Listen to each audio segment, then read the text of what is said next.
आज की क्लास में हम केस कंट्रोल स्टडी पढ़ेंगे। ये बीएमएस का सिलेबस का जो है थर्ड फेज बीएमएस का रिसर्च मेथोडोलॉजी चैप्टर का 5th चैप्टर और 5th टॉपिक है जो है केस कंट्रोल स्टडी।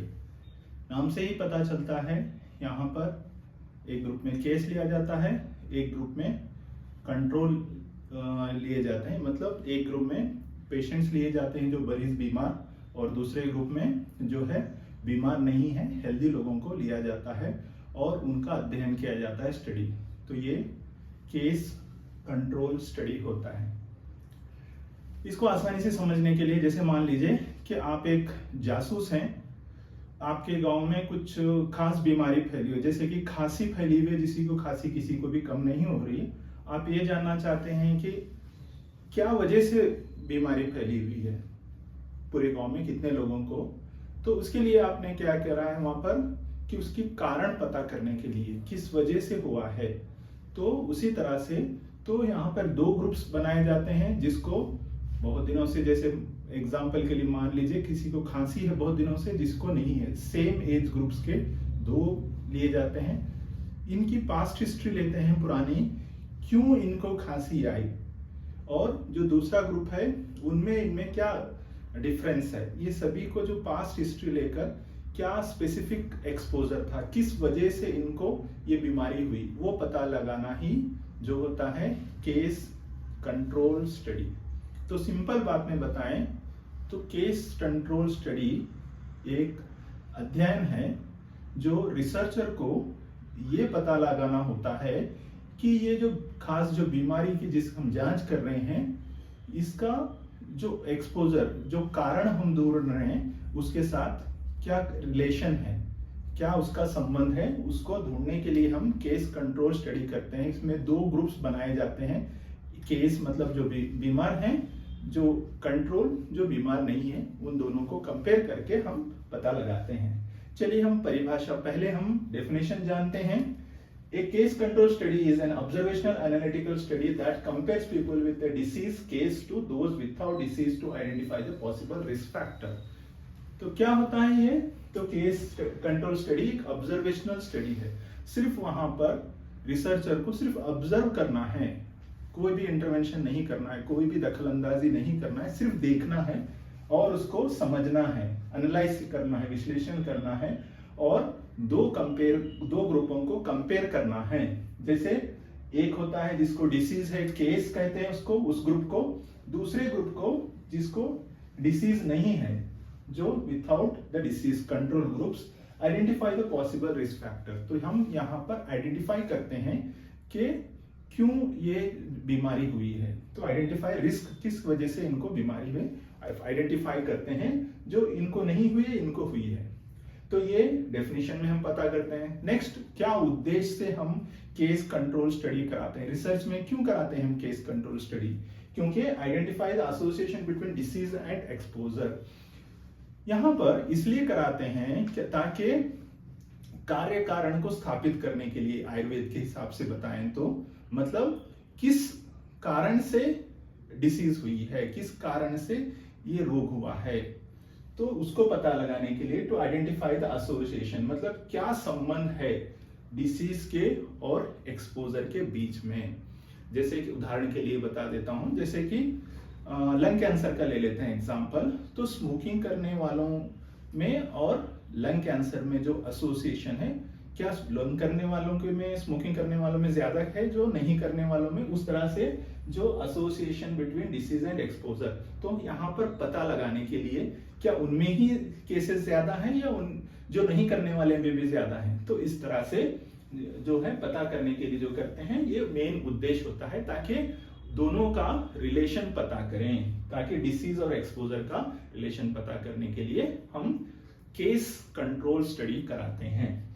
स्टेप्स क्या है, कैसे करते हैं हम केस स्टडी? जैसे मान लीजिए आपके टीचर ने आपको, आपके प्रोफेसर ने आपको रिसर्च करने के लिए दिया है केस कंट्रोल स्टडी, तो कौन से स्टेप से कराएंगे? तो पहला स्टेप होता है select the cases with disease. तो पहले क्या करेंगे आप, यहाँ पर मेनली दो ग्रुप लिए जाते हैं। पहले ग्रुप में आप क्या करोगे, तो पहले ग्रुप में जो बीमार हैं, जिसको डिसीज हुई है, उन लोगों को लिया जा सकता है, जैसे 10-20 या आप कितने भी ले सकते हैं। तो सेलेक्ट केसेस विथ डिसीज, ये इसको मान लेंगे हम ए ग्रुप है। दूसरा है जो बी है, जिसके अंदर जो है कंट्रोल ग्रुप, मतलब उसी उम्र के, जैसे मान लीजिए आपने 20 साल से 40 साल के तक के लोग लिए हैं, वो भी मेल ही लिए हैं, तो इस दूसरे ग्रुप में भी उसी तरह से सिमिलर ग्रुप के ही 20 से 40 साल के ही लोग लेंगे, मेल ही लेंगे, जो जिसको सिमिलरिटी रहेगी पर उनमें डिसीज नहीं रहेगी। तो सिलेक्ट क्या करेंगे आप? दूसरा select control group without disease. तीसरा काम क्या करेंगे, जैसे आप सिलेक्शन करते हैं, तीसरा कलेक्ट द पास्ट एक्सपोजर। हम इन दोनों ग्रुपों में हम ये जानना चाहते हैं कि दोनों ग्रुपों से हम जाके मिलके उनका ये पता करते हैं कि इनको बीमारी क्यों हुई, क्या पास्ट में क्या हुआ है, उनकी हिस्ट्री कैसी थी। जैसे मान लीजिए किन किन ने स्मोकिंग किया था, किसका लाइफस्टाइल कैसे था, कितने लोग केमिकल कंपनी में काम करते थे, कितने लोगों को जो है गंदा पानी आता था। ये सभी चीज इस तरह से केस और सेलेक्ट में इन दोनों में क्या अंतर है, उन सभी का हिस्ट्री ली जाती है, पास्ट हिस्ट्री, पुरानी हिस्ट्री लेते हैं इन दोनों में। तो कलेक्ट पास्ट एक्सपोजर डाटा, तो डाटा कलेक्ट किया जाता है। बाद में क्या करते हैं, इसको एनालाइज यूजिंग ऑड रेशियो। तो यहाँ पर एक फार्मूला आता है जिसको हम ऑड्स रेशियो नाम से बोलते हैं। तो इसको ऑड्स रेशियो में डाला जाता है, जैसे ओआर का मतलब होता है ऑड्स रेशियो, ये फार्मूले के अंदर हम डाल देते हैं। इसके जरिए से हम पता लगाते हैं कि क्या संभावना है, किसके वजह से बीमारी हुई होगी। तो यहाँ पे एनालाइज करते हैं। तीसरा होता है interpret result and the account for bias. तो यहाँ पर हम ये करते हैं कि रिजल्ट क्यों आया है ऐसा, उसको समझने की कोशिश करते हैं, और अकाउंट फॉर बायस, अगर कोई यहाँ पर कुछ जैसे बोल सकते हैं कि कुछ गलती है, तो सभी की संभावनाओं को हम यहाँ पर हम देखते हैं इस फॉर्मूले के जरिए से, इस मेथड से। अभी ये क्या होता है, ऑड्स रेशियो। तो ए के अंदर हम क्या लेते हैं, केस विथ एक्सपोजर। तो ऐसे केस लेते हैं जिसके अंदर एक्सपोजर हुआ। जैसे मान लीजिए हम क्या कर रहे हैं कि एक लंग्स कैंसर पे हम रिसर्च कर रहे हैं, केस कंट्रोल स्टडी। तो पहले हम ए में क्या करेंगे कि मान लीजिए किसी वो लोग केमिकल कंपनी में काम करते थे, तो ए की कौन सा लेंगे, जिसको बीमार है, केस है जो बीमार है और उनका एक्सपोजर केमिकल कंपनी में काम करते हैं। बी है जो बीमार नहीं है फिर भी जो है वो केमिकल कंपनी में काम करते थे। सी क्या है, बीमार है, केस है, विदाउट एक्सपोजर, जो कोई भी वहां पे कोई केमिकल कंपनी में नहीं, कोई स्मोकिंग नहीं करते थे, उनको सी ले लेंगे। डी ले लेंगे उन ग्रुप्स को जो कंट्रोल्स, मतलब जो बीमार नहीं है और ना तो उन केमिकल कंपनी या किसी तरह के जैसे धुआं है या गंदगी है या डस्ट है या केमिकल कंपनी में काम नहीं करते हैं, इनको डी ले लेंगे। उसके बाद में ऐसे लोगों का जो ग्रुप्स होता है, जितने भी आप लिए हैं, उन सभी को फार्मूले में जब डालेंगे आप, तो उस फार्मूले से हम ये पता करते हैं, जैसे ऑड्स रेशियो अगर एक आता है तो इसका मतलब ये होता है कि उसका कोई रिलेशन नहीं है। जैसे केमिकल कंपनी में काम करने की वजह से कैंसर नहीं हुआ पता लगता है, तो एक रिजल्ट आता है तो नो एसोसिएशन। और ओवर ग्रेटर देन एक आता है तो इसका मतलब मान लीजिए कि वहां पर कैलकुलेशन करने के बाद में ओवर ग्रेटर देन एक आता है तो एक्सपोजर में भी इंक्रीज रिस्क, मतलब उसी केमिकल कंपनी में जो धुआं निकलता है केमिकल, उसी की वजह से कैंसर हुआ है, तो ऐसे माना जाता है। जैसे एक से ज्यादा आता है, 2 आता है, और ओवर लेस देन 1 का मतलब होता है ओवर एक से कम आ रहा है, तो इसका मतलब एक्सपोजर में भी प्रोटेक्टिव, मतलब इसकी वजह से हो सकता है कि ये केमिकल कंपनी में काम करने वालों को इसकी वजह से बीमारी नहीं हुई, इस तरह से माना जाता है। इसका कैलकुलेशन हम किसी और वीडियो में देख लेंगे। जस्ट यहाँ पर थियोरेटिकल पार्ट समझते हैं, तो ये है इंटरप्रिटेशन करने का तरीका। अब इसका क्या फायदा है, एडवांटेजेस क्या हैं जो केस कंट्रोल स्टडी करने के। केस कंट्रोल स्टडी करने का फायदा ये है, रिसर्च में क्विक होता है, बहुत जल्दी कर सकते हैं, क्योंकि एक बीमार लेते हैं ग्रुप में, बिना बीमार लेते हैं तो क्विक रहता है, कॉस्ट इफेक्टिव, पैसे बहुत कम लगेंगे। गुड फॉर रेयर डिसीज, जो बहुत रेयर आती है, जो बहुत कम लोगों को होती है, ऐसे डिसीज को पता करने के लिए बहुत आसानी से करते हैं।